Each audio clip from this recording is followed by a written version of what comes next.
कुरुनंदन, अब मैं श्री हरि के अंश ब्रह्मा जी के अंश से उत्पन्न हुई पवित्र कीर्ति महाराज स्वयंभू मनु के पुत्रों के वंश का वर्णन करता हूँ। महारानी शत्रुपा और उनके पति स्वयंभू मनु से प्रियवत और उत्तानपाद ये 2 पुत्र हुए। भगवान वासुदेव की कला से उत्पन्न होने के कारण ये दोनों संसार की रक्षा में तत्पर रहते थे। उत्तानपाद के सुनुति और सुरुचि नाम की 2 पत्नियां थी। उनमें सुरुचि राजा को अधिक प्रिय थी। सुनीति जिसका पुत्र ध्रुव था उन्हें वैसी प्रिय नहीं थी। एक दिन राजा उत्तानपाद सुरुचि के पुत्र उत्तम को गोद में बिठाकर प्यार कर रहे थे। उसी समय ध्रुव ने भी गोद में बैठना चाहा, परंतु राजा ने उसका स्वागत नहीं किया। उस समय घमंड से भरी हुई सुरुचि अपनी सौत के पुत्र ध्रुव को महाराज की गोद में आने का यत्न करते देख उनके सामने ही उससे डाह भरे शब्दों में कहा, बच्चे, तू राज सिंहासन पर बैठने का अधिकारी नहीं है। तू भी राजा का ही बेटा है, इसमें क्या हुआ? तुझको मैंने तो अपनी कोख में नहीं धारण किया। तू अभी नादान है, तुझे पता नहीं है कि तूने किसी दूसरी स्त्री के गर्भ से जन्म लिया है, तभी तो ऐसे दुर्लभ विषय की इच्छा कर रहा है। यदि तुझे राज सिंहासन की इच्छा है तो तपस्या करके परम पुरुष श्री नारायण की आराधना कर और उनकी कृपा से मेरे गर्भ में आकर जन्म ले। मैत्रेय जी कहते हैं, विदुर जी, जिस प्रकार डंडे की चोट खाकर सांप फुफकार मारने लगता है, उसी प्रकार अपनी सौतेली माँ की कठोर वचनों से घायल होकर ध्रुव क्रोध के मारे लंबी लंबी सांसें लेने लगा। उसके पिता चुपचाप यह सब देखते रहे, मुंह से एक शब्द भी नहीं बोले। तब पिता को छोड़कर ध्रुव रोता हुआ अपनी माता के पास आया। उसके दोनों होठ फफड़ रहे थे और वह सिसक सिसक कर रो रहा था। सुनीति ने बेटे को गोद में उठा लिया और जब महल के दूसरे लोगों से अपनी सोच सुरुति की कही हुई बातें सुनी, तब उसे भी बड़ा दुख हुआ। उसका धीरज टूट गया। वह दावानल से जली हुई बेल के समान शोक से संतप्त होकर मुरझा गई और विलाप करने लगी। सोच की बातें याद आने से उसके कमल सरीखे नेत्रों में आंसू भर आए। उस बिचारी को अपने दुख पारावार का कहीं अंत ही नहीं दिखाई देता था। उसने गहरी सांस लेकर ध्रुव से कहा, बेटा, तू दूसरे के लिए किसी प्रकार के अमंगल की कामना मत कर। जो मनुष्य दूसरे को दुख देता है उसे स्वयं ही उसका फल भोगना पड़ता है। सुरुचि ने जो कहा है ठीक ही है, क्योंकि महाराज को मुझे पत्नी तो क्या दासी स्वीकार करने में भी लज्जा आती है। तूने मुझ मंदभागिनी के गर्भ से ही जन्म लिया है और मेरे ही दूध से तू पला है। बेटा, सुरुचि ने तेरी सौतेली माँ होने पर भी बात बिल्कुल ठीक कही है।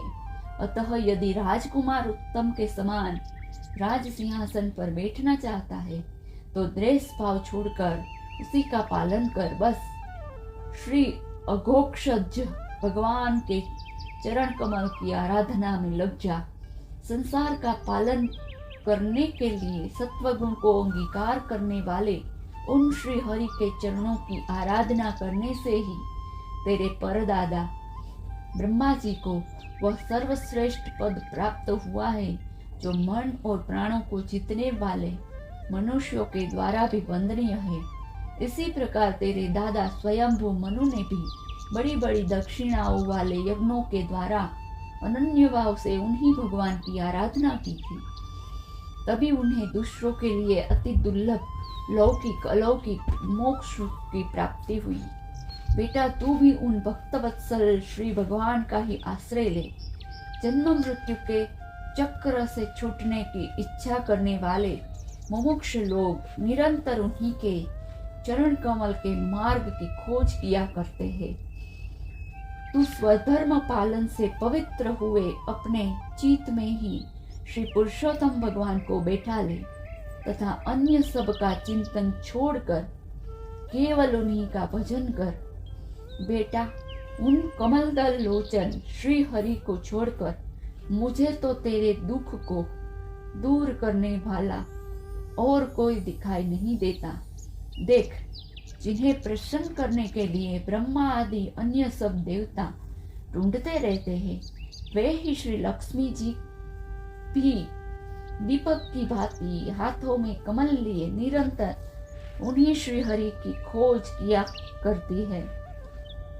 श्री मैत्रेय जी कहते हैं, माता सुनीति ने जो वचन कहे वे अभिष्ट वस्तु की प्राप्ति मार्ग दिखलाने वाले थे। अतः उन्हें सुनकर ध्रुव ने बुद्धि द्वारा अपने चित्त का समाधान किया। इसके बाद वे पिता के नगर से निकल पड़े।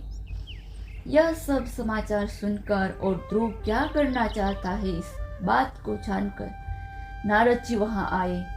उन्होंने ध्रुव के मस्तक पर अपना पाप नाशक कर कमल फेरते हुए मन ही मन विस्मित होकर कहा, अहो, क्षत्रियों का कैसा अद्भुत तेज है। वे थोड़ा सा भी मान भंग नहीं कर सकते। देखो, अभी तो यह नन्हा सा बच्चा है, तो भी इसके हृदय में सौतेली माँ के कटु वचन घर कर गए हैं। तत्पश्चात नारद जी ने ध्रुव से कहा, बेटा, अभी तो तू बच्चा है, खेल कूद में ही मस्त रहता है। हम नहीं समझते हैं कि इस उम्र में किसी बात से तेरा सम्मान या अपमान हो सकता है। यदि तुझे मान अपमान का विचार ही हो तो बेटा, असल में मनुष्य के असंतोष का कारण मोह के सिवा और कुछ नहीं है। संसार में मनुष्य अपने कर्मानुसार ही मान अपमान या सुख दुख आदि को प्राप्त करता है। तात भगवान की गति बड़ी विचित्र है, इसलिए उस पर विचार करके बुद्धिमान पुरुष को चाहिए कि देववश उसे जैसी भी परिस्थिति का सामना करना पड़े उसी में संतुष्ट रहे।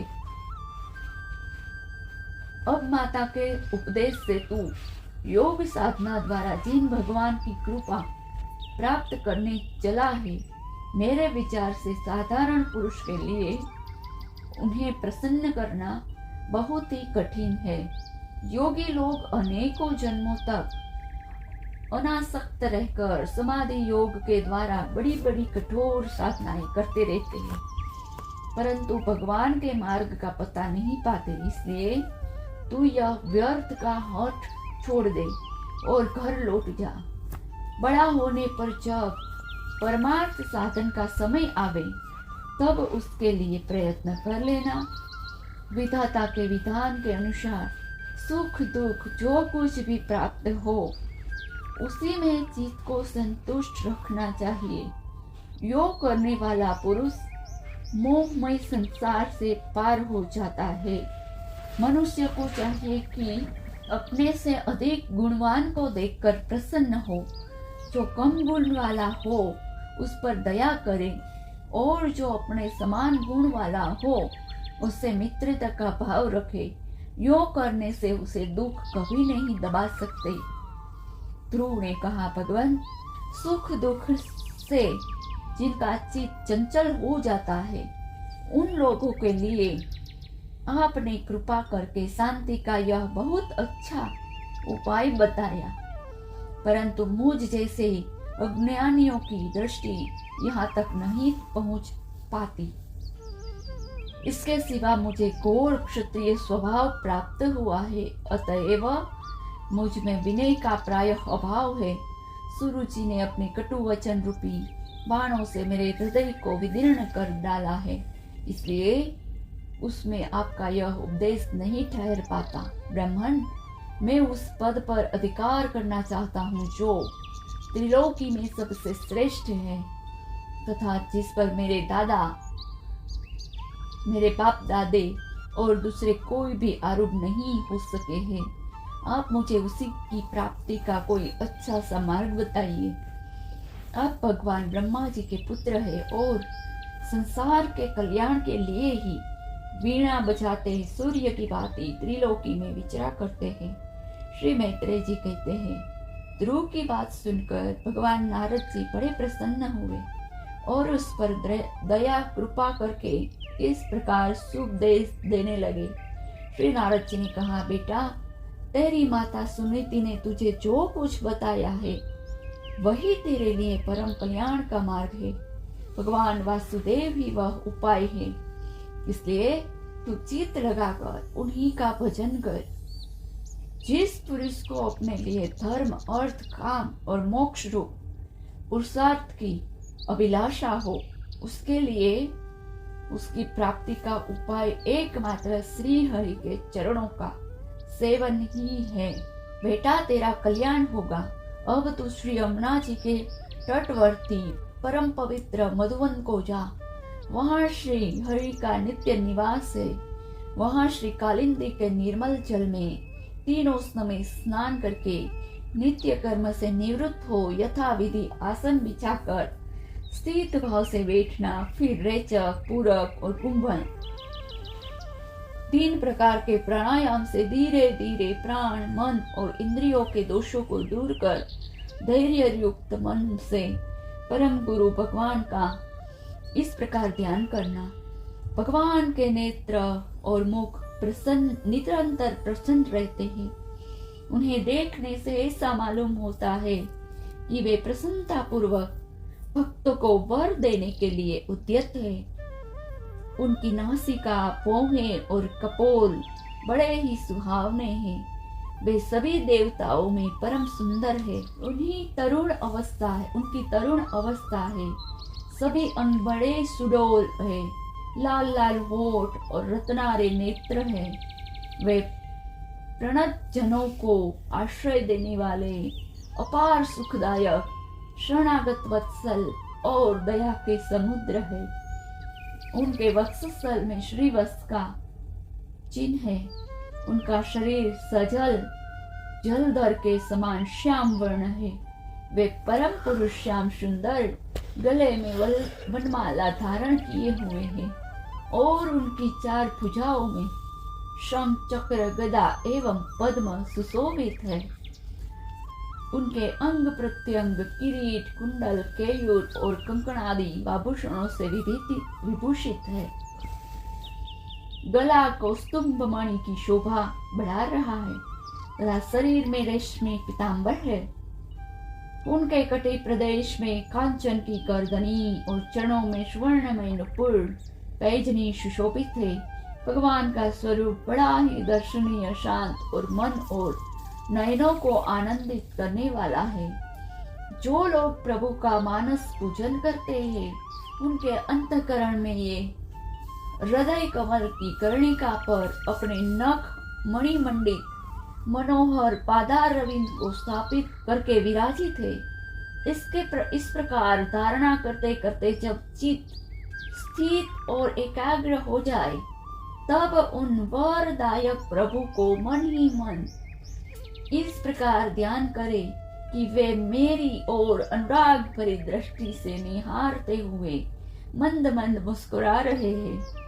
भगवान की मंगलमय मूर्ति का इस प्रकार निरंतर ध्यान करने से मन शीघ्र ही परमानंद में डूब कर तल्लीन हो जाता है और फिर वहां से लौटता नहीं। राजकुमार, ध्यान के साथ जिस परम गुह्य मंत्र का जाप करना चाहिए वही भी बतलाता हूँ, सुन। इसका 7 रात जप करने से मनुष्य आकाश में विचरने वाले सिद्धों का दर्शन कर सकता है। वह मंत्र है ओम नमो भगवते वासुदेवाय। जपस्य परमो गृह श्रूयता मे नृपात्मजर यम सप्तरात्रं पठन्त पुमान पश्यन्ति खेचरानः। ओम नमो भगवते वासुदेवाय मंत्रणानेन देवस्य कुर्यान्द द्रव्यमयी बुद्धः सपया विविध द्रव्य देश काल भी भागवती। किस देश में और किस काल में कौन वस्तु उपयोगी है, इसका विचार करके बुद्धिमान मनुष्य को इस मंत्र के द्वारा तरह तरह की सामग्रियों से भगवान की द्रव्यमय पूजा करनी चाहिए। प्रभु का पूजन विशुद्ध जल, पुष्पमाला, जंगली मूल और फलादि, पूजा में विविध विहित दुर्वादि अंकुर, वन में ही प्राप्त होने वाले वत्कल वस्त्र और उनकी प्रेयसी तुलसी से करना चाहिए। यदि शिला आदि की मूर्ति मिल सके, नहीं तो पृथ्वी या जल आदि में भी भगवान की पूजा करें। सर्वदा संयत चित, मननशील, शांत और मौन रहे तथा जंगली फल मूलादि का परिमित आहार करे। इसके सिवा पूर्ण कीर्ति श्री हरि अपनी अनिवर्चनीय माया के द्वारा अपनी ही इच्छा से अवतार लेकर जो जो मनोहर चरित्र करने वाले हैं, उनका मन ही मन चिंतन करता रहे। प्रभु की पूजा के लिए जिन जिन उपचारों का विधान किया गया है, उन्हें मंत्र मूर्ति श्री हरि को द्वादशाक्षर मंत्र के द्वारा ही अर्पण करे। इस प्रकार जब हृदय स्थित श्री हरि मन, वाणी और शरीर से भक्ति पूर्वक पूजन किया जाता है, तब वे निश्चल भाव से भली भांति भजन करने वाले अपने भक्त के भाव को बढ़ा देते हैं और उन्हें उनकी इच्छा अनुसार धर्म, अर्थ, काम, मोक्ष रूप कल्याण प्रदान करते हैं। यदि उपासक को इंद्रिय संबंधी भोगों से वैराग्य हो गया हो, तो वह मोक्ष प्राप्ति के लिए अत्यंत भक्ति पूर्वक अविच्छिन्न भाव से भगवान का भजन करे। श्री नारद जी से इस प्रकार उपदेश पाकर राजकुमार ध्रुव ने परिक्रमा करके उन्हें प्रणाम किया। तदंतर उन्होंने भगवान के चरण चिन्हों से अंकित परम पवित्र मधुवन की यात्रा की। ध्रुव के तपोवन की ओर चले जाने पर नारद जी महान उत्तानपाद के महल में पहुंचे। राजा ने उनकी यथा योग्य उपचारों से पूछा की तब उन्होंने आराम से आसन पर बैठकर राजा से पूछा। नारद जी ने कहा, राजन, तुम्हारा मुख सूखा हुआ है। तुम बड़ी देर से किस सोच विचार में पड़े हो? तुम्हारे धर्म, अर्थ, कामों से किसी में कोई कमी तो नहीं आ गई? राजा ने कहा, ब्राह्मण, मैं बड़ा ही स्त्रीण और निर्दयी हूँ। हाय, मैंने अपने 5 वर्ष के नन्हे से बच्चे को उसकी माता के साथ घर से निकाल दिया। मुनिवर, वह बड़ा ही बुद्धिमान था। उसका कमल सा मुख भूख से कुमला गया होगा। वह थक कर कहीं रास्ते में पड़ गया होगा। ब्राह्मण, उस असहाय बच्चे की वन में कहीं भेड़िए न खा जाए। अहो, कैसा स्त्री का गुलाम हूँ। मेरी कुटिलता तो देखिए। वह बालक प्रेमवश मेरी गोद में चढ़ना चाहता था, किंतु मैंने दुष्ट के उन तनिक भी आदर नहीं किया। नारद जी ने कहा, राजन, तुम अपने बालक की चिंता मत करो। उसके रक्षक भगवान है। तुम्हें उसके प्रभाव का पता नहीं है। उसका यश सारे जगत में फैल रहा है। वह बालक बड़ा समर्थ है। जिस काम को बड़े बड़े लोकपाल भी नहीं कर सके, उसे पूरा करके वह शीघ्र ही तुम्हारे पास लौट आएगा। उसके कारण तुम्हारा यश भी बहुत बढ़ेगा। श्री मैत्रेय जी कहते हैं, देवर्षि नारद जी की बात सुनकर महाराज उत्तानपाद राजपाट की ओर से उदासीन होकर निरंतर पुत्र की ही चिंता में रहने लगे। इधर ध्रुव जी ने मधुवन में पहुंचकर यमुना जी में स्नान किया और उस रात पवित्रता पूर्वक उस उपवास करके श्री नारद जी के उपदेशानुसार एकाग्रचित से परम पुरुष श्री नारायण की उपासना आरंभ कर दी। उन्होंने 3 रात्रि के अंतर से शरीर निर्वाह के लिए केवल केक और बेर के फल खाकर श्री हरि की उपासना करते हुए 1 मास व्यतीत कर दिया। दूसरे महीने में उन्होंने 6 दिन के पीछे सूखे घास और पत्ते खाकर भगवान का भजन किया। तीसरा महीना 9 दिन केवल जल पीकर समाधि योग के द्वारा श्री हरि की आराधना करते हुए बिताया। चौथे महीने में उन्होंने श्वास को जीतकर 12 दिन के बाद केवल वायु पीकर ध्यान योग द्वारा भगवान की आराधना की। 5वां मास लगने पर राजकुमार ध्रुव श्वास को जीतकर परब्रह्म का चिंतन करते हुए एक पैर से खंभे के समान निश्चल भाव से खड़े हो गए उस समय उन्होंने शब्दादिक विषय और इंद्रियों के नियामक अपने मन को सब ओर से खींच लिया तथा हृदय स्थित हरि के स्वरूप का चिंतन करते हुए चित्त को किसी दूसरी ओर न जाने दिया। जिस समय उन्होंने महदादि संपूर्ण तत्वों के आधार और प्रकृति और पुरुष के भी अधीश्वर परब्रह्म की धारणा की, उस समय उसके तेज को न सह सकने के कारण तीनों लोग कांप उठे। जब राजकुमार ध्रुव एक पैर से खड़े हुए तब उन्होंने अंगूठे से दबकर आधी पृथ्वी इस प्रकार झुक गई जैसे किसी गजराज के चढ़ जाने पर नाव पद पद पर दाईं बाईं ओर डगमगाने लगती है। ध्रुव जी अपने इंद्रिय द्वार और प्राणों को रोककर अनन्य बुद्धि से विश्वात्मा श्री हरि का ध्यान करने लगे। इस प्रकार उनकी समष्टि प्राणों से अभिन्नता हो जाने के कारण सभी जीवों का श्वास प्रश्वास रुक गया। इससे समस्त लोक और लोकपालों को बड़ी पीड़ा हुई और वे सब घबराकर श्री हरि की शरण में गए। देवताओं ने कहा, भगवान, समस्त स्थावर जंगम जीवों के शरीर का प्राण एक साथ ही रुक गया है। ऐसा तो हमने पहले कभी अनुभव नहीं किया। आप शरणागतों की रक्षा करने वाले हैं। अपनी शरण में आए हुए हम लोगों को इस दुख से छुड़ाइए। श्री भगवान ने कहा, देवताओं, तुम डरो मत। उत्तानपाद के पुत्र ध्रुव ने अपने चित्त को मुझ विश्वात्मा में लीन कर लिया है। इस समय मेरे साथ उनकी अभेद धारणा सिद्ध हो गई है। इसी से उसके प्राण निरोध से तुम सबका प्राण भी रुक गया है। अब तुम अपने अपने लोकों को जाओ, मैं उस बालक को इस दुष्कर तप से निवृत्त कर दूंगा। श्री मैत्रेय जी कहते हैं, विदुर जी, भगवान के इस प्रकार आश्वासन देने से देवताओं का भय जाता रहा और वे उन्हें प्रणाम करके स्वर्ग लोक को चले गए। तदंतर विराट स्वरूप भगवान गरुड़ पर चढ़कर अपने भक्त को देखने के लिए मधुवन में आए। उस समय ध्रुव जी तीव्र योगाभ्यास से एकाग्र हुई बुद्धि के द्वारा भगवान की बिजली के समान देदीप्यमान जिस मूर्ति का अपने हृदय कमल में ध्यान कर रहे थे, वह सहसा विलीन हो गई। इससे घबराकर उन्होंने जो ही नेत्र खोले कि भगवान के उसी रूप को बाहर अपने सामने खड़ा देखा।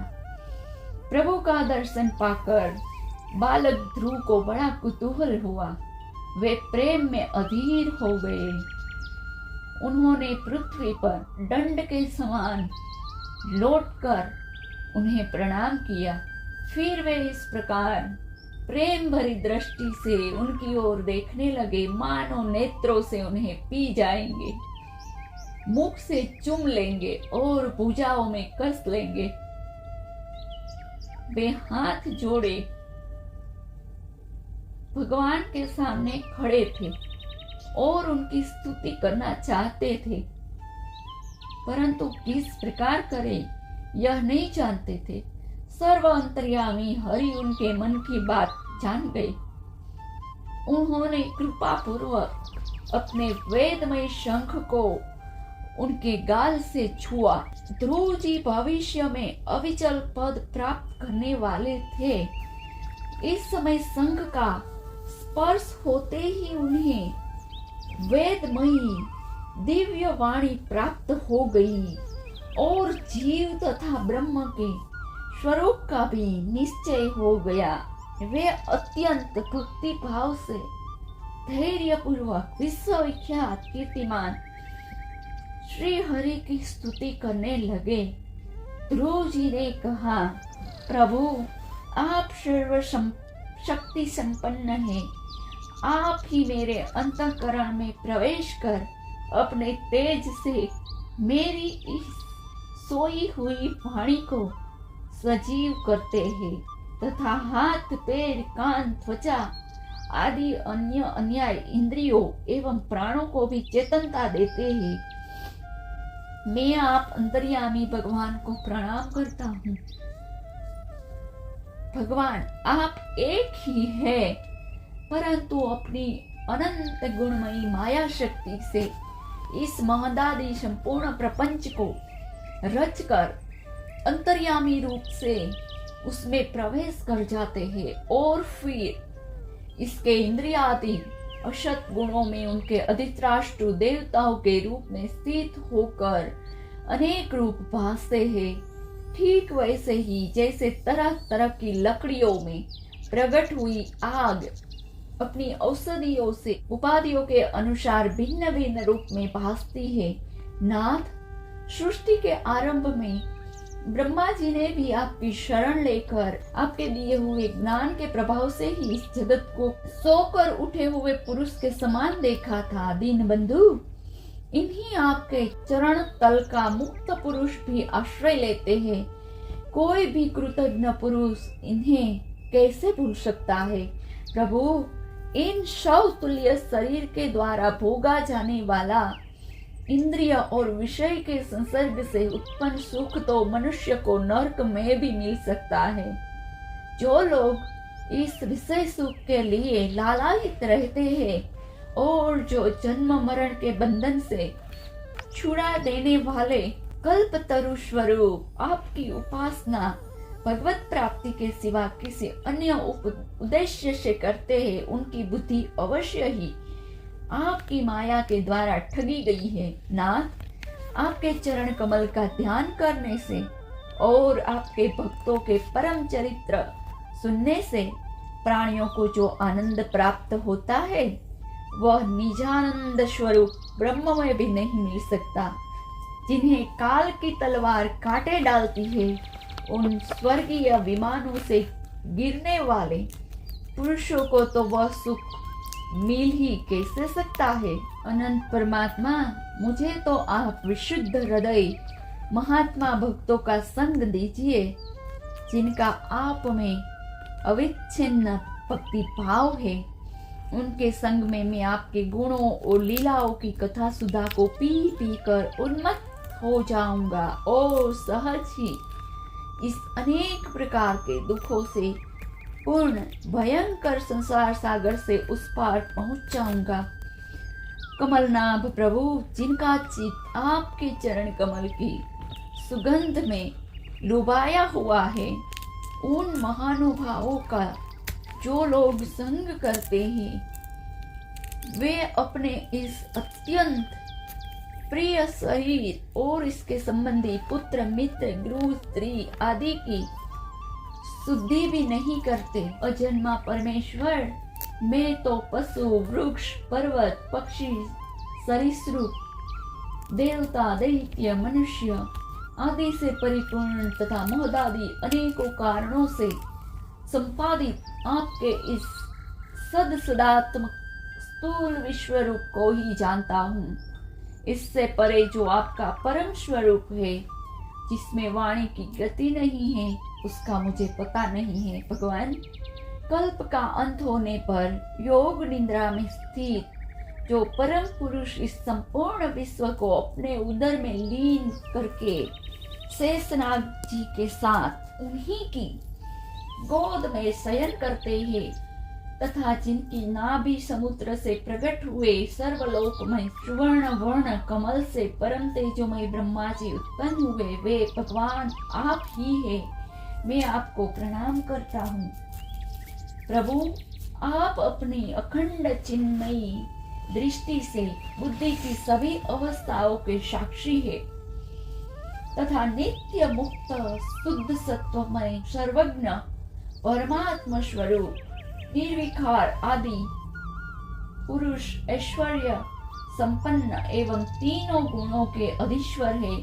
आप जीवों के सर्वथा भिन्न है तथा संसार की स्थिति के लिए युग्नाधिष्ठाता विष्णु रूप से विराजमान है। आपसे ही विद्या अविद्या आदि विरुद्ध गतियों वाले अनेक शक्तियां धारावाहिक रूप से निरंतर प्रकट होती रहती है। आप जगत के कारण अखंड अनादि अनंत आनंदमय निर्विकार ब्रह्म स्वरूप है। मैं आपकी शरण में हूँ भगवान, आप परमानंद मूर्ति है। जो लोग ऐसा समझकर निष्काम भाव से आपका निरंतर भजन करते हैं, उनके लिए राज्यादि भोगों की अपेक्षा आपके चरण कमल की प्राप्ति ही भजन का सच्चा फल है स्वामी। यद्यपि बात ऐसी ही है तो भी गौ जैसे अपने तुरंत के जन्मे हुए बछड़ों को दूध पिलाती और व्याध्रादि से बचाती रहती है, उसी प्रकार आप भी भक्तों पर कृपा करने के लिए निरंतर विकल रहने के कारण हम जैसे सकाम जीवों की भी कामना पूर्ण करने के लिए उनकी संसार भय से रक्षा करते रहते हैं। श्री मैत्रेय जी कहते हैं, विदुर जी, जब शुभ संकल्प वाले मूर्तिमान ध्रुव जी ने इस प्रकार स्तुति की, तब भक्तवत्सल भगवान उनकी प्रशंसा करते हुए कहने लगे। श्री भगवान ने कहा, उत्तम व्रत का पालन करने वाले राजकुमार, मैं तेरे हृदय का संकल्प जानता हूँ। यद्यपि उस पद का प्राप्त होना बहुत कठिन है, तो भी मैं तुझे वह दूंगा, तेरा कल्याण हो। भद्रे, जिस तेजोमय अविनाशी लोक को आज तक किसी ने प्राप्त नहीं किया, जिसके चारों ओर ग्रह नक्षत्र तारागण ज्योतिर्चक्र और उसी प्रकार चक्कर काटता रहता है, जिस प्रकार मेढ़ी के चारों ओर दौरी के बैल घूमते रहते हैं, अवान्तर कल्प पर्यंत रहने वाले उस लोक का नाश हो जाने पर भी जो स्थिर रहता है, वह तारागण के सहित धर्म, अग्नि, कश्यप और शुक्र आदि नक्षत्र एवं सप्तर्षिगण जिनकी प्रदक्षिणा किया करते हैं, वह ध्रुवलोक मैं तुझे देता हूँ। यहाँ भी जब तेरे पिता तुझे राज्य सिंहासन देकर वन को चले जाएंगे, तब तू 36,000 वर्ष तक धर्म पूर्वक पृथ्वी का पालन करेगा। तेरी इंद्रियों की शक्ति ज्यों की त्यों बनी रहेगी। आगे चलकर किसी समय तेरा भाई उत्तम शिकार खेलता हुआ मारा जाएगा, तब उसकी माता सुरुचि पुत्र प्रेम में पागल होकर उसे वन में खोजती हुई दावानल में प्रवेश कर जाएगी। यज्ञ मेरी प्रिय मूर्ति है, तू अनेकों बड़ी बड़ी दक्षिणाओं वाले यज्ञों के द्वारा मेरा यजन करेगा। यहाँ उत्तम उत्तम भोग भोग कर अंत में मेरा ही स्मरण करेगा। इससे तू अंत में संपूर्ण लोकों के वंदनीय और सप्तर्षियों के भी ऊपर मेरे निज धाम को जाएगा, जहाँ पहुंच जाने पर फिर संसार में लौट कर नहीं आना होता। श्री मैत्रेय जी कहते हैं, बालक ध्रुव से इस प्रकार पूजित हो और उसे अपना पद प्रदान कर भगवान श्री गरुड़ ध्वज उसके देखते देखते अपने लोक को चले गए। प्रभु की चरण सेवा से संकल्पित वस्तु प्राप्त हो जाने के कारण अद्यपि ध्रुव जी का संकल्प तो निवृत्त हो गया, किंतु उनका चित्त विशेष प्रसन्न नहीं हुआ। फिर वे अपने नगर को लौट गए। विदुर जी ने पूछा, ब्राह्मण, मायापति श्री हरि का परम पद तो अत्यंत दुर्लभ है और मिलता भी उनके चरण कमल की उपासना से ही है। ध्रुव जी भी सारा सार का पूर्ण विवेक रखते थे, फिर एक ही जन्म में उस पद को पा लेने पर भी उन्होंने अपने को अकृतार्थ क्यों समझा? श्री मैत्रेय जी ने कहा, ध्रुव जी का हृदय अपने सौतेली माता के वाग बाणों से बिंध गया था तथा वर मांगने के समय ही उन्हें उनका स्मरण बना हुआ था। उसी से उन्होंने मुक्तिदाता श्री हरि से मुक्ति नहीं मांगी। अब जब भगवत दर्शन से वह मनोमालिन्य दूर हो गया, तो उन्हें अपनी उस भूल के लिए पश्चाताप हुआ। ध्रुव जी मन ही मन कहने लगे, अहो संकादिक उद्धरेता नैष्ठिक ब्रह्मचारी सिद्ध भी जिन्हें समाधि द्वारा अनेक जन्मों में प्राप्त कर पाते हैं, उन भगवत चरणों की छाया को मैंने 6 महीनों में ही पा लिया, किंतु मेरे चित्त में दूसरी वासना रहने के कारण मैं फिर उनसे दूर हो गया। अहो मुझ मंद भाग्य की मूर्खता तो देखो, मैंने संसार पास को काटने वाले प्रभु के पाद पद्मों में पहुंचकर भी उनसे नाशवान वस्तु की याचना की। देवताओं को स्वर्ग भोग के पश्चात फिर नीचे गिरना होता है, इसलिए वे मेरी भगवत प्राप्ति रूप उच्च स्थिति को सहन नहीं कर सके, अतः उन्होंने ही मेरी बुद्धि को नष्ट कर दिया।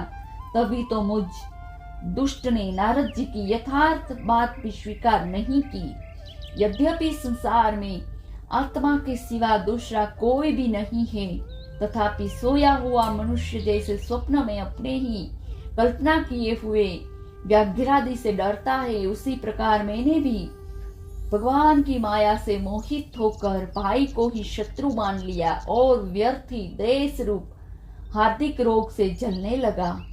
जिन्हें प्रसन्न करना अत्यंत कठिन है, उन्हीं विश्वात्मा श्री हरि को तपस्या के द्वारा प्रसन्न करके मैंने जो कुछ मांगा है वह सब व्यर्थ है। ठीक उसी तरह जैसे गतायु पुरुष के लिए चिकित्सा व्यर्थ होती है और मैं बड़ा भाग्यहीन हूँ। संसार बंधन का नाश करने वाले प्रभु से मैंने संसार ही मांगा। मैं बड़ा ही पुण्यहीन हूँ। जिस प्रकार कोई कंगाल किसी चक्रवर्ती सम्राट को प्रसन्न करके उससे दूध सहित चावलों की कनी मांगता है, उसी प्रकार मैंने भी आत्मानंद प्रदान करने वाले श्री हरि से मूर्खतावश व्यर्थ का अभिमान बढ़ाने वाले उच्च पदादि ही मांगे। श्री मैत्रेय जी कहते हैं, तात तुम्हारी तरह जो लोग श्री मुकुंद पादरविंद के मकरंद की ही मधुकर है, जो निरंतर प्रभु की चरण रज का ही सेवन करते हैं और जिनका मन अपने आप आई हुई सभी परिस्थितियों में संतुष्ट रहता है, वे भगवान से उनकी सेवा के सिवा अपने लिए और कोई भी पदार्थ नहीं मांगते। इधर जब राजा उत्तानपाद ने सुना कि उनका पुत्र ध्रुव घर लौट रहा है, तो उन्हें इस बात पर वैसे ही विश्वास नहीं हुआ जैसे किसी के यमलोक से लौटने की बात पर विश्वास न करे। उन्होंने यह सोचा कि मुझ अभागे का ऐसा भाग्य कहाँ, परंतु फिर उन्होंने देवर्षि नारद की बात याद आ गई। इसी से उनका इस बात में विश्वास हुआ और वे आनंद के वेग से अधीर हो उठे। उन्होंने अत्यंत प्रसन्न होकर यह समाचार लाने वाले को बहुमूल्य हार दिया। राजा उत्तानपाद ने पुत्र का मुख देखने के लिए उत्सुक होकर बहुत से ब्राह्मण कुल के बड़े बूढ़े मंत्री बंधुजनों के साथ लिया और एक बढ़िया घोड़े वाले सुवर्ण चटित रथ पर सवार होकर वे झटपट नगर के बाहर आए। उनके आगे आगे वेद ध्वनि होती जाती थी और शंख दुदुम्बी एवं वंशी आदि अनेकों मांगलिक बाजे बजते जाते थे। उनकी दोनों रानियां सुनती और सुरुति भी सुवर्ण आभूषणों से विभूषित हो राजकुमार उत्तम के साथ पालकियों पर चढ़कर चल रही थी। ध्रुव जी उपवन के पास आ पहुंचे। उन्हें देखते ही महाराज उत्तानपाद तुरंत रथ से उतर पड़े। पुत्र को देखने के लिए वे बहुत दिनों से उत्कंठित हो रहे थे। उन्होंने झटपट आगे बढ़कर प्रेमातुर हो लंबी लंबी सांसें लेते हुए ध्रुव को भुजा में भर लिया। अब ये पहले के ध्रुव नहीं थे। प्रभु के परम पुनीत पाद पद्मों का स्पर्श होने से उनके समस्त पाप बंधन कट गए थे। राजा उत्तानपाद की एक बहुत बड़ी कामना पूर्ण हो गई। उन्होंने बार बार पुत्र का शीर्ष सूंघा और आनंद तथा प्रेम के कारण निकलने वाले ठंडे ठंडे आंसुओं से उन्हें नहला दिया। तुरंत सज्जनों में अग्रगण्य ध्रुव जी के पिता के चरणों में प्रणाम किया और उसके आशीर्वाद पाकर कुशल प्रश्न आदि से सम्मानित दोनों माताओं को प्रणाम किया। छोटी माता सुरुचि ने अपने चरणों पर झुके हुए बालक ध्रुव को उठाकर हृदय से लगा लिया और अश्रु गदगद वाणी से चिरंजीवी रहो ऐसा आशीर्वाद दिया। जिस प्रकार जल स्वयं ही नीचे की ओर बहने लगता है, उसी प्रकार मैत्री आदि गुणों के कारण जिस पर श्री भगवान प्रसन्न हो जाते हैं, उसके आगे सभी जीव झुक जाते हैं। इधर उत्तम और ध्रुव दोनों ही प्रेम से विह्वल होकर मिले। एक दूसरे के अंगों का स्पर्श पाकर उन दोनों के ही शरीर में रोमांच हो आया और नेत्रों से बार बार आंसुओं की धारा बहने लगी। ध्रुव की माता सुनीति अपने प्राणों से भी प्यारे पुत्र को गले लगाकर सारा संताप भूल गई। उसके सुकुमार अंगों के स्पर्श से उसे बड़ा आनंद प्राप्त हुआ। वीरवर विदुर जी, वीर माता सुनीति के स्तन उसके नेत्रों से झरते हुए मंगलमय आनंदाश्रुओं से भीग गए और उनसे बार बार दूध बहने लगा। उस समय पूर्ववासी लोग उसकी प्रशंसा करते हुए कहने लगे, महारानी जी, आपका लाल बहुत दिनों से खोया हुआ था, सौभाग्यवश वह अब लौट आया। यह हम सबका दुख दूर करने वाला है, बहुत दिनों तक भूमंडल की रक्षा करेगा। आपने अवश्य ही शरणागत भयभंजन श्री हरि की उपासना की है। उनका निरंतर ध्यान करने वाले धीर पुरुष परम दुर्जय मृत्यु को भी जीत लेते हैं। विदुर जी, इस प्रकार जब सभी लोग ध्रुव के प्रति अपना लाड प्यार प्रकट कर रहे थे, उस समय उनके भाई उत्तम के सहित हाथियों पर चढ़कर महाराज उत्तानपाद ने बड़े हर्ष के साथ राजधानी में प्रवेश किया। उस समय सभी लोग उनके भाग्य की बड़ाई कर रहे थे। नगर में जहां तहां मगर के आकार के सुंदर दरवाजे बनाए गए थे तथा फल फूलों से गुच्छों से सहित केले के खंभे और सुपारी के पौधे सजाए गए थे। द्वार द्वार पर दीपक के सहित जल के कलश रखे हुए थे, जो आम के पत्तों, वस्त्रों, पुष्पमालाओं तथा मोतियों की लड़ियों से सुशोभित थे। जिन अनेकों परकोटों, फाटकों और महलों से नगरी सुशोभित थी, उन सबको सुवर्ण की सामग्रियों से सजाया गया था तथा उनके अंगूरे विमानों के शिखरों के समान चमक रहे थे।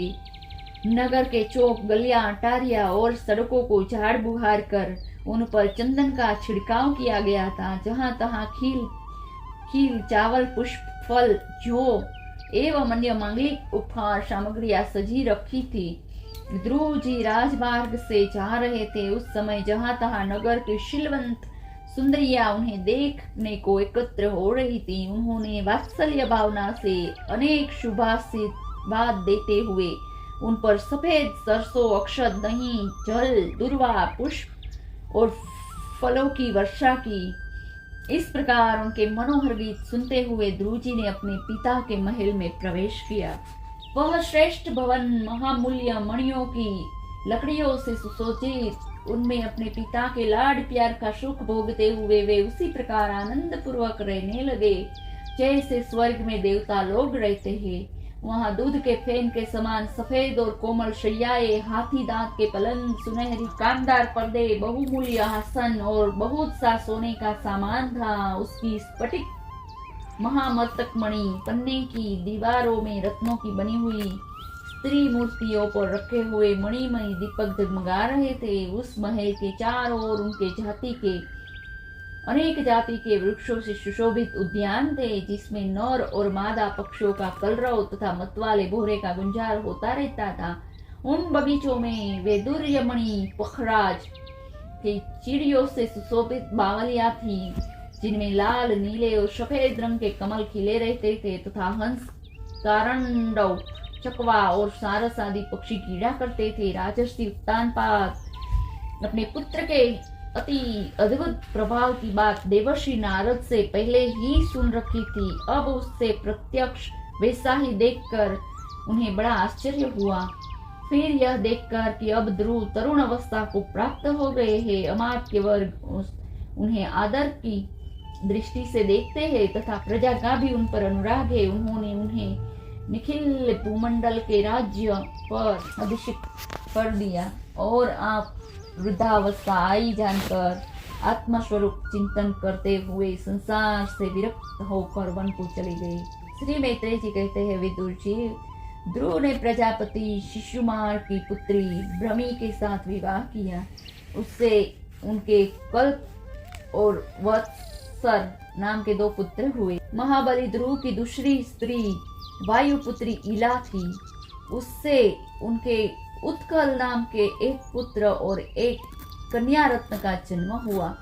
उत्तम का अभी विवाह नहीं हुआ था कि एक दिन शिकार खेलते समय उसे हिमाचल पर्वत पर एक बलवान यक्ष ने मार डाला। उसके साथ उसकी माता भी परलोक सिधार गई। ध्रुव ने अब भाई के मारे जाने का समाचार सुना तो वे क्रोध, शोक, उद्रेक से भरकर एक विजय प्रद रथ पर सवार हो यक्षों के देश में जा पहुंचे। उन्होंने उत्तर दिशा में जाकर हिमालय की घाटी में यक्षों से भरी हुई अलकापुरी देखी।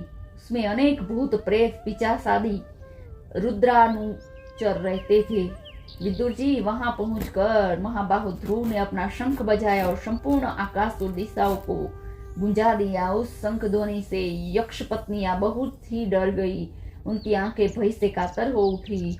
वीरवर विदुर जी, महाबलवान यक्ष वीरों को वह शंखनाद सहन न हुआ, इसलिए वे तरह तरह के अस्त्र शस्त्र लेकर नगर के बाहर निकल आए और ध्रुव पर टूट पड़े। महारथी ध्रुव प्रचंड धनुर्धर थे। उन्होंने एक ही साथ उनमें से प्रत्येक को 3-3 बाण मारे। उन सभी ने जब अपने अपने मस्तक को 3-3 बाण लगे देख तब उन्होंने यह विश्वास हो गया कि यह हमारी हार अवश्य होगी। वे ध्रुव जी के इस अद्भुत पराक्रम की प्रशंसा करने लगे। फिर जैसे सर्प किसी के पैर का आघात नहीं सहते, उसी प्रकार ध्रुव के इस पराक्रम को न सहकर उन्होंने भी उनके बाणों के जवाब में एक ही साथ उनसे दूने यक्षों की संख्या 13 अयुत थी। उन्होंने ध्रुव जी का बदला लेने के लिए अत्यंत कुपित होकर रथ और सारथी के सहित उन पर परिध, खड्ग, राश, त्रिशूल, फरसा, शक्ति, रुष्णी, भुषुंडी और चित्र विचित्र पंखदार बाणों की वर्षा की। इस भीषण शस्त्र वर्षा से ध्रुव जी बिल्कुल ढक गए। तब लोगों को उनका दिखना वैसे ही बंद हो गया जैसे भारी वर्षा से पर्वत का। उस समय जो सिद्धगण आकाश में स्थित होकर यह दृश्य देख रहे थे वे सब हाय हाय करने लगे।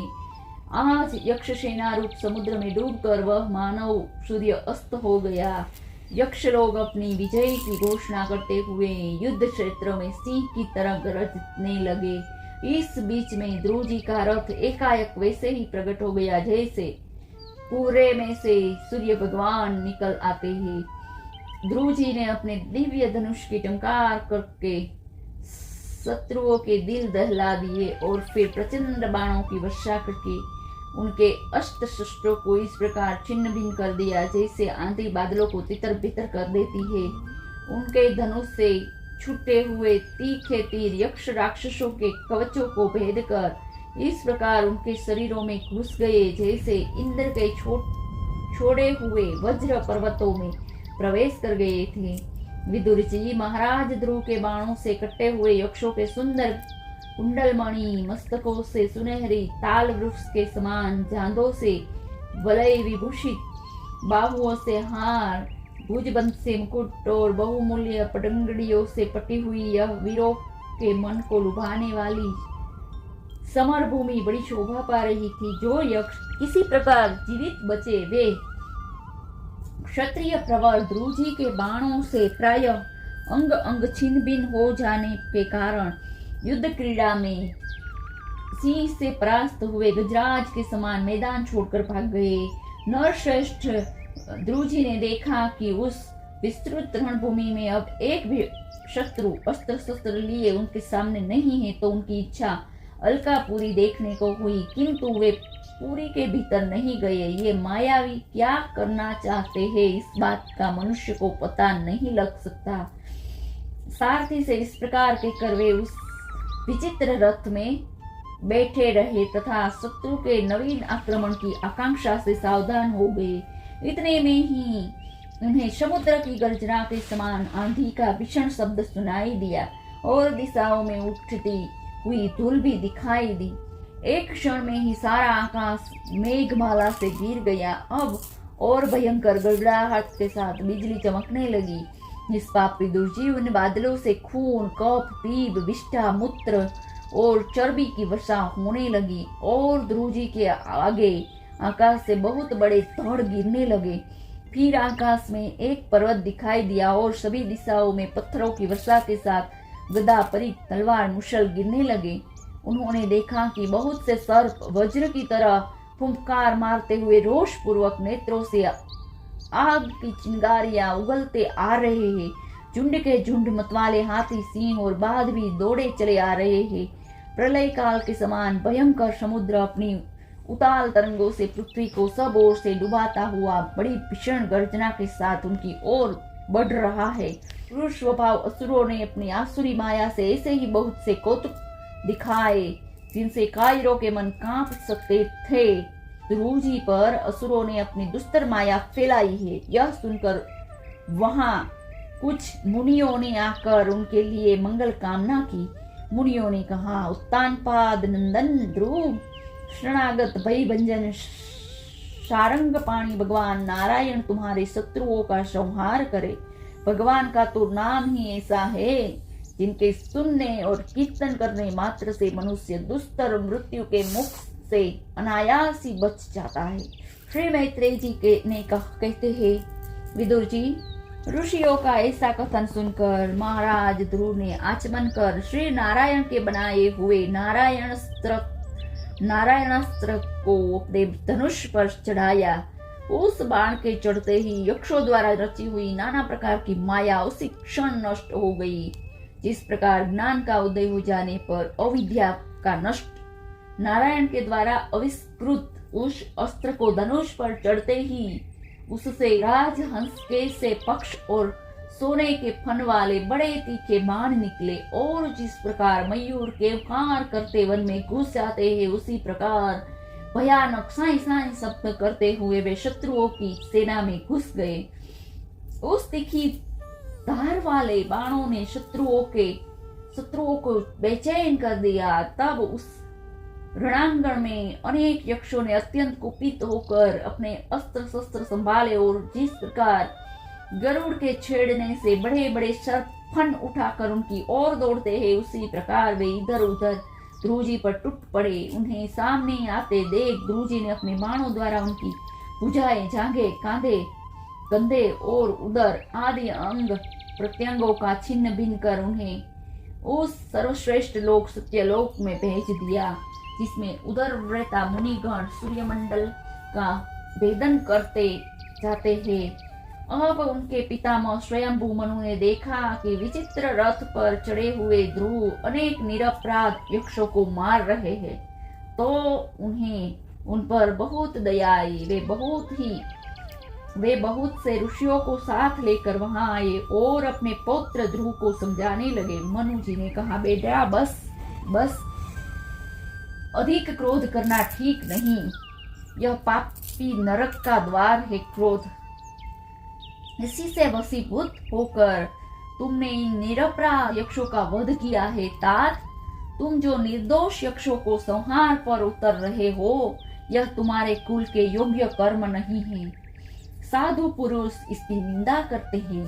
बेटा, तुम्हारा अपने भाई पर बड़ा अनुराग था, यह तो ठीक है, परंतु देखो उसके वध से संतप्त होकर तुमने एक यक्ष के अपराध करने पर प्रसंगवश कितनों की हत्या कर डाली। इस जड़ शरीर को ही आत्मा मानकर इसके लिए पशुओं की भांति प्राणियों की हिंसा करना यह भगवत सेवी साधु जनों का मार्ग नहीं है। प्रभु की आराधना करना बड़ा कठिन है, परंतु तुमने तो लडकपन में ही संपूर्ण भूतों के आश्रय स्थान श्री हरि की सर्वभूतात्मक भाव से आराधना करके उनका परम पद प्राप्त कर लिया है। तुम्हें तो प्रभु भी अपना प्रिय भक्त समझते हैं तथा भक्तजन भी तुम्हारा आदर करते हैं। तुम साधु जनों के पद प्रदर्शक हो, फिर भी तुमने ऐसा निंदनीय कर्म कैसे किया? सर्वात्मा श्री हरि तो अपने से बड़े पुरुषों के प्रति सहनशीलता, छोटे के प्रति दया और बराबर वालों के प्रति मित्रता तथा समस्त जीवों के साथ समता का बर्ताव करने से ही प्रसन्न होते हैं। और प्रभु के प्रसन्न हो जाने पर पुरुष प्राकृत गुण एवं उनके कार्य रूप लिंग शरीर से छूटकर परमानंद स्वरूप ब्रह्म पद प्राप्त कर लेता है। बेटा ध्रुव, देहादिक के रूप में परिणत हुए पंचभूतों से स्त्री पुरुष का आविर्भाव होता है और फिर अनेक पारस्परिक समागम से दूसरे स्त्री पुरुष उत्पन्न होते हैं।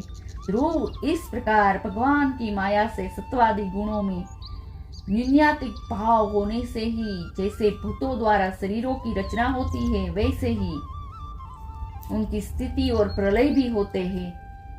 पुरुष श्रेष्ठ, निर्गुण परमात्मा तो इनसे केवल निमित्त मात्र है।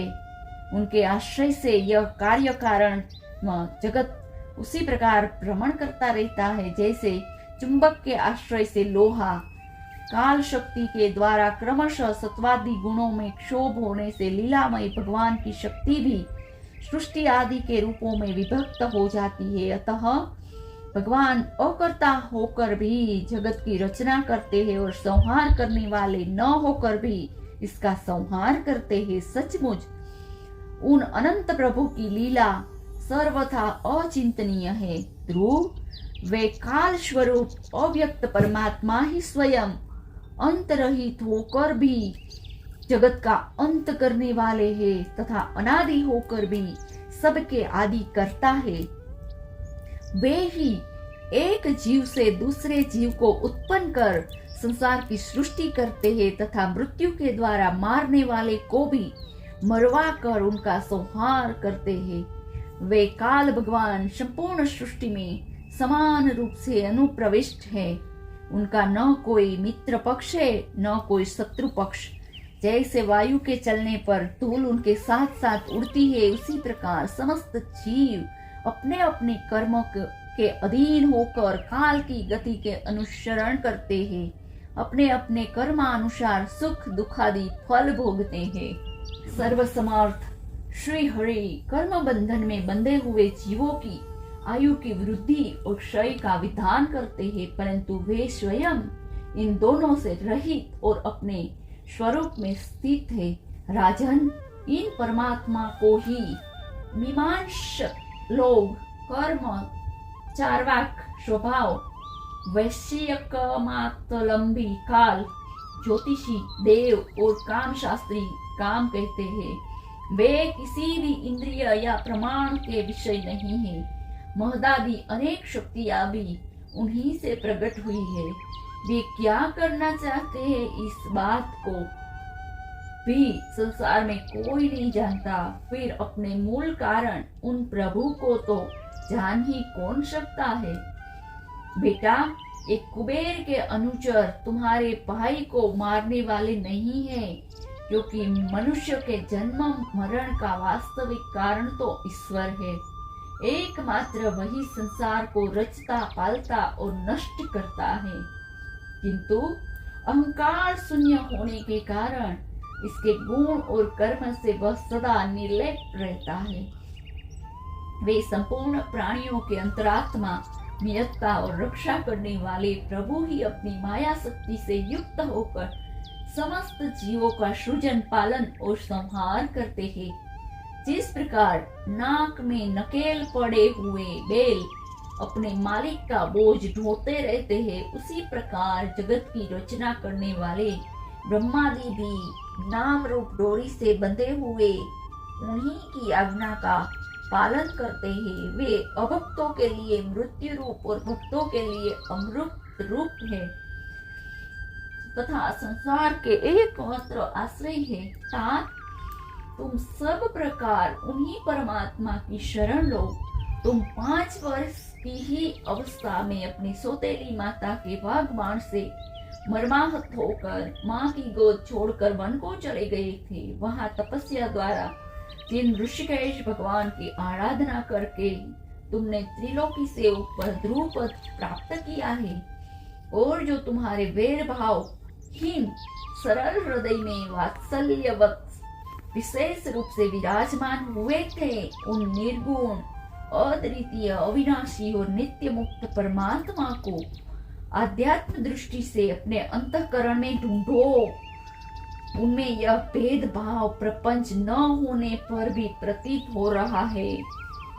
ऐसा करने से सर्वशक्ति संपन्न परमानंद स्वरूप सर्वांतर्यामी भगवान अनंत में तुम्हारी सुदृढ़ भक्ति होगी और उनके प्रभाव से तुम में और मेरेपन के रूप से दृढ़ हुई अविद्या की गांठ को काट डालोगे। राजन, जिस प्रकार औषधियों से रोग शांत किया जाता है, उसी प्रकार मैंने तुम्हें जो कुछ उपदेश दिया है उस पर विचार करके अपने क्रोध को शांत करो। क्रोध कल्याण का बड़ा ही विरोधी है। भगवान तुम्हारा मंगल करे। क्रोध के वशीभूत हुए पुरुष से सभी लोगों को बड़ा भय होता है, इसलिए जो बुद्धिमान पुरुष ऐसा चाहते हैं कि मुझसे किसी भी प्राणी को भय न हो और मुझे भी किसी से भय न हो, उसे क्रोध के वश में कभी न होना चाहिए। तुमने जो यह समझकर कि ये मेरे भाई को मारने वाला है, इतने यक्षों का संहार किया है, इससे तुम्हारे द्वारा भगवान शंकर के सखा कुबेर का अपराध हुआ है। इसलिए बेटा, जब तक कि महापुरुषों का तेज हमारे कुल को आक्रांत नहीं कर लेता, इससे पहले ही विनम्र भाषण और विनय के द्वारा शीघ्र ही उन्हें प्रसन्न कर लो। इस प्रकार स्वयंभू मनु ने अपने पौत्र ध्रुव को शिक्षा दी। तब ध्रुव जी ने उन्हें प्रणाम किया और इसके पश्चात वे महर्षि के सहित अपने लोक को चले गए। श्री मैत्रेय जी कहते हैं, विदुर जी, ध्रुव का क्रोध शांत हो गया और वे यक्षों के वध से निवृत्त हो गए। यह जानकर भगवान कुबेर वहां आए। उस समय यक्ष, चारण और किन्नर लोग उसकी स्तुति कर रहे थे। उन्हें देखते ही ध्रुव जी हाथ जोड़कर खड़े हो गए। तब कुबेर ने कहा, श्री कुबेर जी बोले, सुहृदय क्षत्रिय कुमार, तुमने अपने दादा के उपदेश से ऐसा दुस्तज्य वेद त्याग दिया, इससे मैं तुम पर बहुत प्रसन्न हूँ। वास्तव में न तुमने यक्षों को मारा है और न यक्षों ने तुम्हारे भाई को। समस्त जीव की उत्पत्ति और विनाश का कारण तो एकमात्र काल ही है। यह मैं, तू आदि मिथ्या बुद्धि तो जीवों का ज्ञान व स्वप्न के समान शरीर आदि को ही आत्मा मानने के उत्पन्न होती है। इसी से मनुष्य को बंधन एवं दुखादि विपत्तियां की अवस्थाओं की प्राप्ति होती है। ध्रुव, अब तुम जाओ, भगवान तुम्हारा मंगल करे। तुम संसार पाश से मुक्त होने के लिए सब जीवों में समदृष्टि रखकर सर्वभूतात्मा भगवान श्री हरि का भजन करो। वे संसार पाश का छेदन करने वाले हैं तथा संसार की उत्पत्ति आदि के लिए अपनी त्रिगुणात्मिका माया शक्ति से युक्त होकर भी वास्तव में उससे रहित है। उनके चरण कमल ही सबके लिए भजन करने योग्य है। प्रियवर, हमने सुना है कि तुम सर्वदा भगवान कमलनाभ के चरण कमल के समीप रहने वाले हो, इसलिए तुम अवश्य ही वर पाने योग्य हो। ध्रुव, तुम्हें जिस वर की इच्छा हो मुझसे निसंकोच एवं निशंक होकर मांग लो। श्री मैत्रेय जी कहते हैं, विदुर जी, यक्षराज कुबेर ने जब इस प्रकार वर मांगने के लिए आग्रह किया, तब महाभागवत महामती ध्रुव जी ने उनसे यही मांगा कि मुझे श्री हरि की अखंड स्मृति बनी रहे, जिससे मनुष्य सहज ही दुस्तर संसार सागर को पार कर जाता है। ईडविडा के पुत्र कुबेर जी ने बड़े प्रसन्न मन से उन्हें भगवत स्मृति प्रदान की। फिर उन्हें उनके देखते ही देखते वे अंतर्ध्यान हो गए। इसके पश्चात ध्रुव जी भी अपनी राजधानी को लौट आए। वहां रहते हुए उन्होंने बड़ी दक्षिणा वाले यज्ञों से भगवान यज्ञ पुरुष की आराधना की। भगवान ही द्रव्य, क्रिया और देवता संबंधी समस्त कर्म और उसके फल है तथा वे ही कर्म फल के दाता भी है। सर्वोपाधि शून्य सर्वात्मा से अच्युत में प्रबल वेग युक्त भक्तिभाव रखते हुए ध्रुव जी अपने में और समस्त प्राणियों में सर्वव्यापक श्री हरि को ही विराजमान देखने लगे। ध्रुव जी बड़े ही शील संपन्न ब्राह्मण भक्त, दीन वत्सल और धर्म मर्यादा के रक्षक थे। उनकी प्रजा उन्हें साक्षात पिता के समान मानती थी। इस प्रकार तरह तरह के ऐश्वर्य भोग से पुण्यों का और भोगों से त्याग पूर्वक यज्ञादि कर्मों से अनुष्ठान से पाप का क्षय करते हुए उन्होंने 36,000 वर्ष तक पृथ्वी का शासन किया। जितेंद्रिय महात्मा ध्रुव ने इस तरह अर्थ, धर्म और काम के संपादन में बहुत से वर्ष बिताकर अपने पुत्र उत्कल को राज सिंहासन सौंप दिया।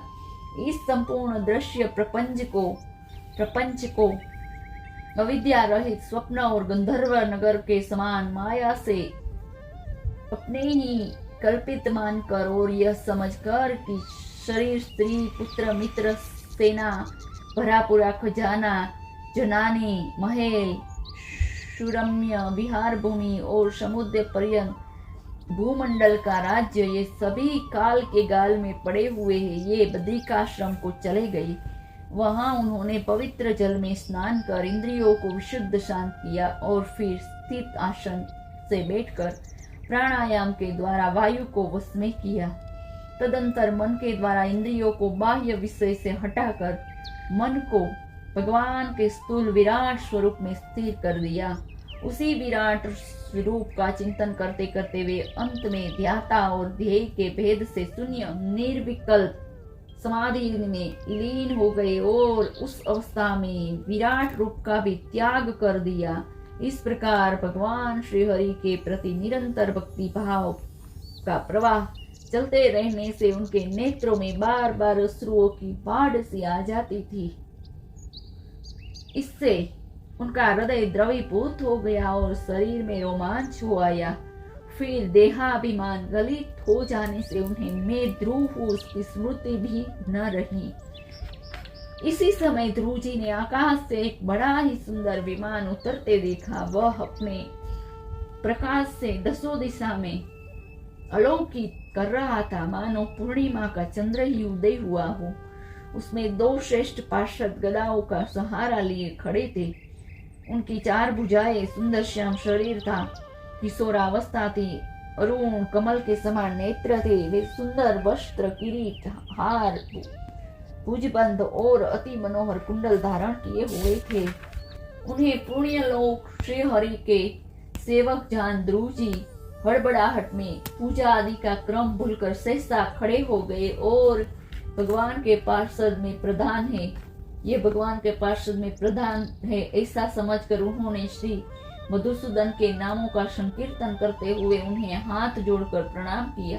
ध्रुव जी का मन भगवान के चरण कमल में तल्लीन हो गया और वे हाथ जोड़कर बड़ी नम्रता से सिर नीचा किए हुए खड़े रह गए। तब श्री हरि के प्रिय पार्षद सुनंद और नंद ने उनके पास जाकर मुस्कुराते हुए कहा। सुनंद और नंद ने कहने लगे, राजन आपका कल्याण हो, आप सावधान होकर हमारी बात सुनिए। आपने 5 वर्ष की अवस्था में ही तपस्या करके सर्वेश्वर भगवान को प्रसन्न कर लिया था। हम उन्हीं निखिल जगत नियता सारंगपाणी भगवान विष्णु के सेवक हैं और आपको भगवान के धाम में ले जाने के लिए यहाँ आए हैं। आपने अपनी भक्ति प्रभाव से विष्णु लोक का अधिकार प्राप्त किया है, जो औरों के लिए बड़ा दुर्लभ है। परम ज्ञानी सप्तर्षि भी वहां तक नहीं पहुंच सके। वे नीचे से केवल उसे देखते रहते हैं।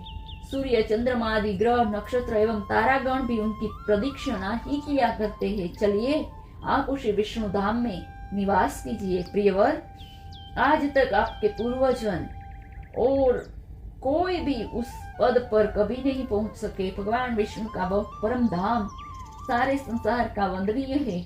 आप वहां चलकर विराजमान हो। आयुष्मान, यह श्रेष्ठ विमान पुण्य श्लोक शिखामणि श्री हरि ने आपके लिए ही भेजा है। आप इस पर चढ़ने योग्य है। श्री मैत्रेय जी कहते हैं, भगवान के मुख्य पार्षदों के ये अमृतमय वचन सुनकर परम भगवत ध्रुव जी ने स्नान किया। फिर संध्या वंदनादि नित्य कर्म से निवृत्त हो मांगलिक अलंकार आदि धारण किए। बद्रिकाश्रम में रहने वाले मुनियों का आशीर्वाद लिया। इसके बाद उस श्रेष्ठ विमान की पूजा और प्रदक्षिणा की और पार्षदों को प्रणाम कर सुवर्ण के समान क्रांतिमान दिव्य रूप धारण कर उस पर चढ़ने को तैयार हुए। इतने में ही ध्रुव जी ने देखा कि एक काल मूर्तिमान होकर उनके सामने खड़ा है। तब वे मृत्यु के सिर पर पैर रखकर उस समय अद्भुत विमान पर चढ़ गए। उस समय आकाश में दुदुम्बिया, मृदंग और ढोल आदि बाजे बजने लगे। श्रेष्ठ गंधर्व गान करने लगे और फूलों की वर्षा होने लगी। विमान पर बैठकर ध्रुव जी जो ही भगवान के धाम को जाने के लिए तैयार हुए, त्यों ही उन्होंने अपनी माता सुनीति का स्मरण हो आया। वे सोचने लगे, क्या मैं बेचारी माता को छोड़कर अकेला ही दुर्लभ वैकुंठ धाम को जाऊंगा। नंद और सुनंद ने ध्रुव के हृदय की बात जानकर उन्हें दिखाया कि देवी सुनीति आगे आगे दूसरे विमान पर जा रही है। उन्होंने क्रमश सूर्य आदि सभी ग्रह देखे। मार्ग में जहां तहां विमानों पर बैठे हुए देवता उनकी प्रशंसा करते हुए फूलों की वर्षा करते जाते थे। उस दिव्य विमान पर बैठकर ध्रुव जी त्रिलोकी को पाकर सप्तर्षि मंडल से भी ऊपर भगवान विष्णु के नित्य धाम में पहुंचे। इस प्रकार उन्होंने अविचल गति प्राप्त की। भगवत भक्त ध्रुव के इस पवित्र चरित्र को जो श्रद्धा पूर्वक बार बार सुनते हैं, उन्हें भगवान की भक्ति प्राप्त होती है, जिससे उनके सभी दुखों का नाश हो जाता है। इसे श्रवण करने वाले को शीलादि गुणों की प्राप्ति होती है। जो महत्व चाहते हैं उन्हें महत्व की प्राप्ति होती है। महत्व की प्राप्ति कराने वाला स्थान मिलता है, और जो तेज चाहते हैं उन्हें तेज प्राप्त होता है और मनुष्यों का मान बढ़ाता है। पवित्र कीर्ति ध्रुव जी के इस महान चरित्र का प्रातः और सायंकाल ब्राह्मणादि द्विजातियों के समाज में एकाग्रचित से कीर्तन करना चाहिए।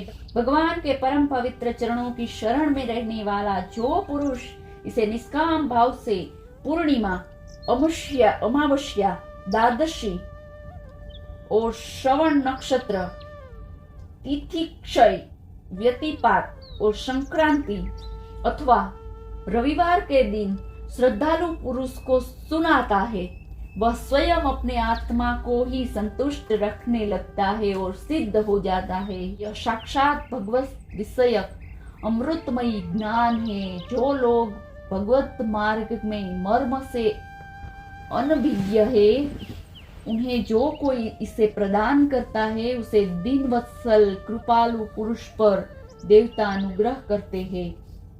ध्रुव जी के कर्म सर्वत्र प्रसिद्ध और परम पवित्र है। वे अपनी बाल्यावस्था में ही माता के घर और खिलौना का मोह छोड़कर श्री विष्णु भगवान की शरण में चले गए थे। गुरुनंदन, उनका यह पवित्र चरित्र मैंने तुम्हें सुना दिया।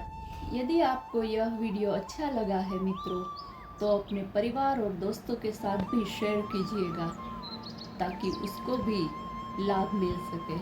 जय श्री राधे।